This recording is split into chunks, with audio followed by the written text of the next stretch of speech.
दोस्तों first story में बात करने वाले एलविश यादव की। क्या गीतांजलि सक्सेना ने एलविश यादव पर रिएक्ट की है? सो गाइस, आप गीतांजलि सक्सेना को तो जानते होंगे, बहुत ही बड़ी एस्ट्रोलॉजर है। सेलिब्रिटीज का फ्यूचर प्रिडिक्ट करती हैं और बिग बॉस के टाइम के अंदर इन्होंने एलविश यादव पे प्रिडिक्ट किया था कि बिग बॉस खत्म होने के बाद एलविश यादव की लाइफ में ट्रबल आ सकता है। और स्नैक वेनम केस तो आपको याद ही होगा, बिग बॉस के बाद उनके साथ स्नैक वेनम का केस हुआ था। अब हाल ही में उन्होंने एक पॉडकास्ट किया है जहां पर उनसे एलविश यादव के फ्यूचर के बारे में पूछा जाता है। उनसे पूछा जाता है कि एलविश यादव के केस खत्म हो जाएंगे, तो इसके ऊपर गीतांजलि बोलती है 2 साल में उनके केस खत्म हो जाएंगे। यहां पर उन्होंने ये भी बोला है कि एलविश यादव दोस्त अच्छे नहीं हैं, अगर एलविश यादव उनकी संगत में रहेंगे तो हमेशा फ्यूचर में ट्रबल में आएंगे। इसके अलावा उन्होंने क्या क्या बोला है मैं आपको यहाँ पर सुना देता हूँ। के ऊपर जो कोर्ट केसेस है वो खत्म हो जाएंगे। तो कोर्ट केसेस का ही काट था भाई। अच्छा, कोर्ट केसेस हैं उनके ऊपर और केसेस आएंगे, ये सिमट जाएंगे, क्या होगा? हाँ, निकल जाएंगे, लेकिन 2 साल लगेगा। He will come out of the court cases, but it will take him 2 years. In fact, Elvish की मैंने एक प्रेडिक्शन किया था जब वो बिग बॉस में थे कि इनको आगे प्रॉब्लम आने वाली है। तो सब बहुत सरप्राइज थे कि यूट्यूबर होके क्यों प्रॉब्लम। मैंने कहा पता नहीं, मुझे कोई प्रॉब्लम दिख रही है। और एग्जैक्ट उसी टाइम पे अक्टूबर नवंबर के आसपास उनकी प्रॉब्लम्स, वही वो जो लीगल केस, वो सांप का जो केस आया था उसी टाइम पे हुआ था। लेकिन ये निकल जाएंगे। इनका एक ही प्रॉब्लम है, इनके जो दोस्त थे ना अच्छे नहीं है। He has to be very careful of his company. He just gets carried away. He needs to work on that. He has to keep very trustworthy people. 2 जन को रखो, 3 जन को रखो जो एकदम बहुत अच्छे हैं। इनके दोस्त इनकी लाइफ में प्रॉब्लम है और फिर इनके दोस्त इनको बोलते चल ये कर ले, अरे तू एलविश है, अरे तू ये है।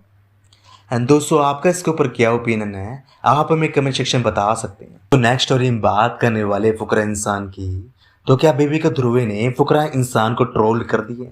सो गाइस, आपको बैटल ग्राउंड तो याद ही होगा, उसके अंदर फुकरा इंसान को इंजरी हो जाती है, उनका सोल्जर डिसलोकेट हो जाता है।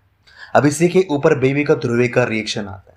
तो हाल ही में उन्होंने इंस्टाग्राम पर स्टोरी शेयर की है जहां पर एक कहानी से लिखती है। यहाँ पर लिखती हैं कि मैं एक जंगल में अंदर गई थी जिसके अंदर मैं पहाड़ के ऊपर चढ़ी हूँ। सर्वाइव करने के लिए मैंने वहाँ पर मीट खाया है, पानी के लिए मैंने अपनी नदियों से पानी पिया है, मैं बेहोश होने वाली थी, मैं एग्जॉस्ट हो गई थी। इस प्रकार से यहाँ पर कहानी लिखी है। आखिरी में यहाँ पर ये लिखती हैं कि एक लड़का जिससे एक डंबल नहीं उठाया गया और डंबल उठाने से उसका शोल्डर डिसलोकेट हो गया है। इस प्रकार से यहाँ पर बोलती है, मतलब यहाँ पर वो इनडायरेक्ट वे में फुकरा इंसान को पोक कर रही है क्योंकि हाल ही में फुकरा इंसान का शोल्डर डिसलोकेट हुआ था डंबल की वजह से। एंड यहाँ पर वो ये बोलती हैं ऐसे लोग को देखने मेरा कोई भी इंटरेस्ट नहीं है।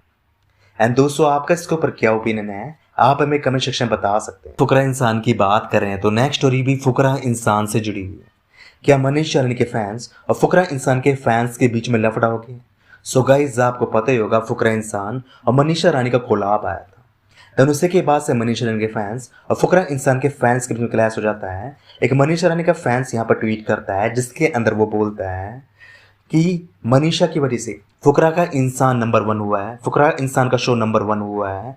यहाँ पर फुकरा इंसान ने अपने फोकस ब्रांड का प्रमोशन करवा दिया है। मम्मी जी ने यहाँ पर अपना व्लॉग बना लिया जहाँ से उन्होंने पैसा छाप लिया है। फिर भी लोग यहाँ पर मनी के व्यूज़ के पीछे लगे रहते हैं। तो इसके ऊपर फुकरा इंसान का फैन रिएक्ट करता है। रिएक्ट करते बोलता है कि फुकरा की वजह से मनीषा रानी के 1 साल के बाद 1 मिलियन हुए, सोचा याद दिलाओ। तो इस प्रकार से यहाँ पर वो रिप्लाई करता है। एंड दोस्तों, आपका इसके ऊपर क्या ओपिनियन है आप हमें कमेंट सेक्शन बता सकते हैं। वीडियो अगर आपको अच्छी लगी तो आप इसको लाइक भी कर सकते हैं और चैनल को सब्सक्राइब भी कर सकते हैं।